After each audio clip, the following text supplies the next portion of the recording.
Bismillahirrahmanirrahim. I am Jamal and you are watching Al Noor. Today we will discuss about limiting reactant. Limiting reactant is defined as the reactant that controls the amount of product formed in a chemical reaction due to its smaller amount. यानी limiting reactant हमारे पास ऐसा reactant है कि जो क्या करता है कि अपनी less amount होने की वजह से reaction को stop कर देता है। बाज़ औक़ात ख्याल हमारे जहन में ये आता है कि लिमिटिंग रिएक्टेंट हमारे पास ऐसा रिएक्टेंट है जो किसी भी रिएक्शन में लेस अमाउंट में हमारे पास मौजूद हो, लेकिन लिमिटिंग रिएक्टेंट हम ऐसे रिएक्टेंट को नहीं कहते। फॉर एग्जांपल आप दो रिएक्टेंट लेते हो, इक्वल अमाउंट में लेते हो, उनको रिएक्ट करवाते हो, हमारे पास प्रोडक्ट बनता है। अब जैसे जैसे वो रिएक्ट करते जाते हैं वैसे वैसे हमारे पास प्रोडक्ट बनता जाता है। अब एक स्टेज ऐसी आती है जब रिएक्शन स्टॉप हो जाता है। जब रिएक्शन स्टॉप हो जाए उस सूरत में हम ये देखते हैं कि जो रिएक्टेंट कंप्लीटली ख़त्म हो जाए उस रिएक्टेंट के लिए हम टर्म यूज़ करते हैं लिमिटिंग रिएक्टेंट, और जो रिएक्टेंट रिएक्शन स्टॉप होने के बाद रह जाए उसको हम कहते हैं एक्सेस रिएक्टेंट। इसके हम कुछ एग्जांपल्स डिस्कस करते हैं कि for example we have 58 slices and 30 kebabs, और उसके लिए हम क्या करते हैं, सैंडविचेस बनाना चाहते हैं।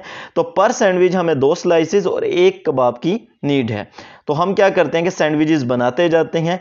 अब इनिशियली अगर आप देखो तो स्लाइसेस की जो अमाउंट है हमारे पास वो कबाब से क्या है, ज़्यादा है। उस सूरत में बाज़ लोग ये सोचेंगे कि कबाब हमारे पास क्या है, लिमिटिंग रिएक्टेंट है, और सैंडविचेस क्या हैं, एक्सेस रिएक्टेंट। लेकिन ऐसा नहीं है। जब हम सैंडविचेस बनाते हैं 29 सैंडविचेस जब हमारे पास बनेंगे तो मज़ीद हम सैंडविच नहीं बना सकेंगे। उसकी रीज़न क्या होगी कि मज़ीद हमारे पास स्लाइसेस नहीं होंगी। जबकि हम मज़ीद जब सैंडविचेस नहीं बना सकते तो उस सूरत में अगर आप देखो तो 1 कबाब हमारे पास मज़ीद रह जाएगा। तो जब रिएक्शन स्टॉप हो जाए उस सूरत में जो रिएक्टेंट रह जाए, जब रिएक्शन स्टॉप हुआ तो 1 कबाब हमारे पास मज़ीद रहता था, तो उस रिएक्टेंट को हम कहेंगे एक्सेस रिएक्टेंट। और जब रिएक्शन स्टॉप हो और जो रिएक्टेंट कंप्लीटली ख़त्म हो जाए उसके लिए हम टर्म यूज़ करते हैं, that is called excess reactant.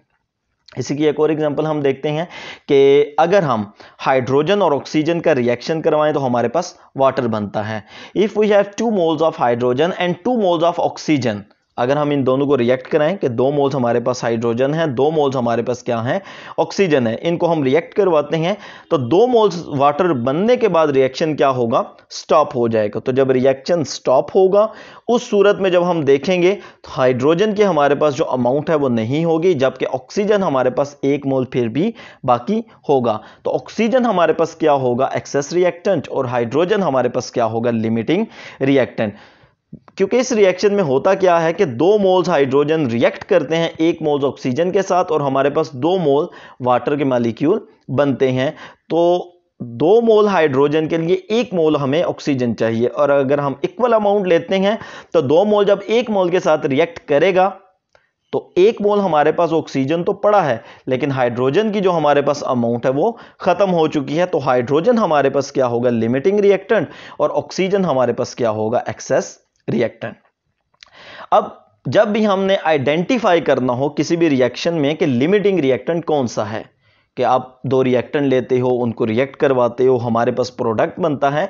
अब आप ये देखना चाहते हो कि इन दोनों में से लिमिटिंग रिएक्टेंट कौन सा है, तो उसके लिए कुछ चीज़ें हमें स्टेप्स करने पड़ते हैं। फर्स्ट वन, जो identify a limiting reactant, the following 3 steps are perform. First one क्या है, calculate the number of moles from the given amount of reactant, के जो रिएक्टेंट आप ले रहे हो, जितने भी ले रहे हो, लाइक 100 ग्राम ले रहे हो, 200 ग्राम ले रहे हो, तो फर्स्ट वन हम क्या करेंगे, उनके नंबर ऑफ मोल्स को फाइंड आउट करेंगे।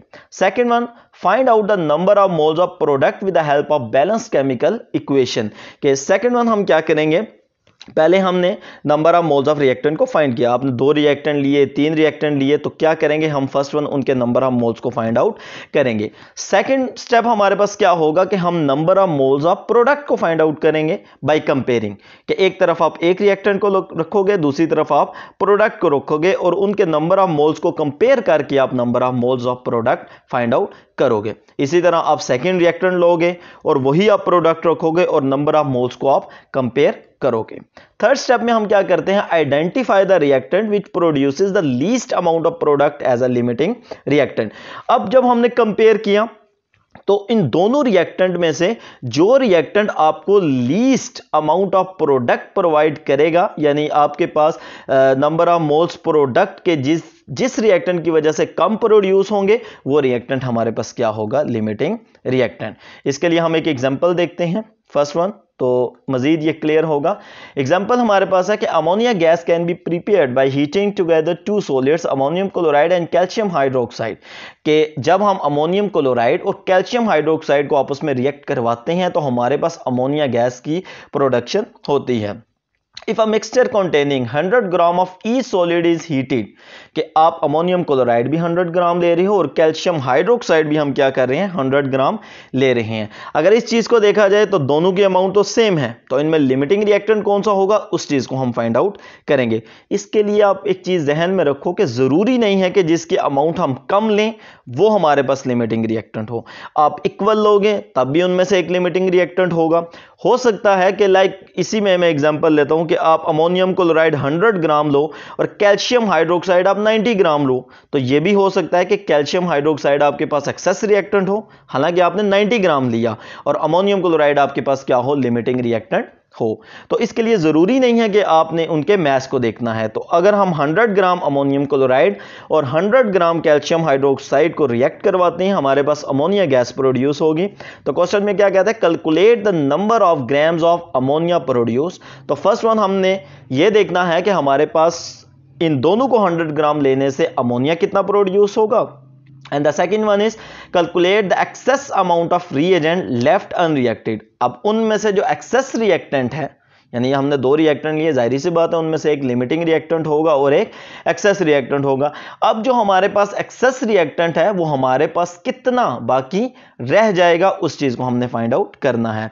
तो इसके लिए परफॉर्म करने के लिए जरूरी है कि फर्स्ट वन हमारे पास जो केमिकल इक्वेशन है हम उसको बैलेंस कर लें। अब बैलेंस केमिकल इक्वेशन को अगर आप देखो तो बैलेंस केमिकल इक्वेशन हमें यह कहती है कि 2 मोल अमोनियम क्लोराइड के 1 मोल कैल्शियम हाइड्रोक्साइड के साथ रिएक्ट करते हैं तो 2 moles of ammonia are produced. क्योंकि हमने अमोनिया की बात करनी है, तो अगर आप रिएक्टेंट में देखो तो अमोनियम क्लोराइड के 2 मोल्स हैं, कैल्शियम हाइड्रोक्साइड का 1 मोल है, और जो अमोनिया हमारे पास प्रोड्यूस हो रहा है उसके भी हमारे पास कितने हैं, 2 मोल्स हैं। तो फर्स्ट स्टेप हमारे पास क्या था कि हमने रिएक्टेंट के नंबर ऑफ मोल्स को फाइंड आउट करना था। जब हमने इससे पहली स्लाइड में देखा था कि how we can identify limiting reactant, तो उसके लिए फर्स्ट स्टेप क्या था, find out the number of moles of reactant. तो हम अमोनियम क्लोराइड और कैल्शियम हाइड्रोक्साइड के first one number of moles को फाइंड आउट करते हैं।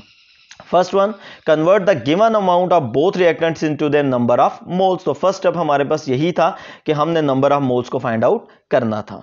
तो mass of ammonium chloride is 100 gram, molar mass of ammonium chloride is 53.5 gram per मोल, यानी हमारे पास जो मोलर मास अमोनियम क्लोराइड का विच is equal to 53.5 gram per मोल।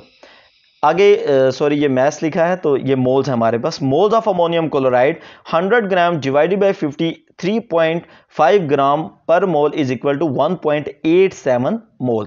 यानी अगर हमने जो 100 ग्राम अमोनियम क्लोराइड लिया, बेसिकली वो एक्चुअल में हमारे पास कितना है, 1.87 मोल ऑफ अमोनियम क्लोराइड। अब हम मोल्स फाइंड आउट करते हैं कैल्शियम हाइड्रोक्साइड के। तो mass of calcium hydroxide is 100 gram, molar mass of calcium hydroxide is 74 gram per mole, और moles of calcium hydroxide which is equal to 100 divided by 74 gram, और ये हमारे पास आते हैं 1.35 मोल्स। यानी हमने बेसिकली 100 ग्राम अमोनियम क्लोराइड लिया और 100 ग्राम कैल्शियम हाइड्रोक्साइड लिया।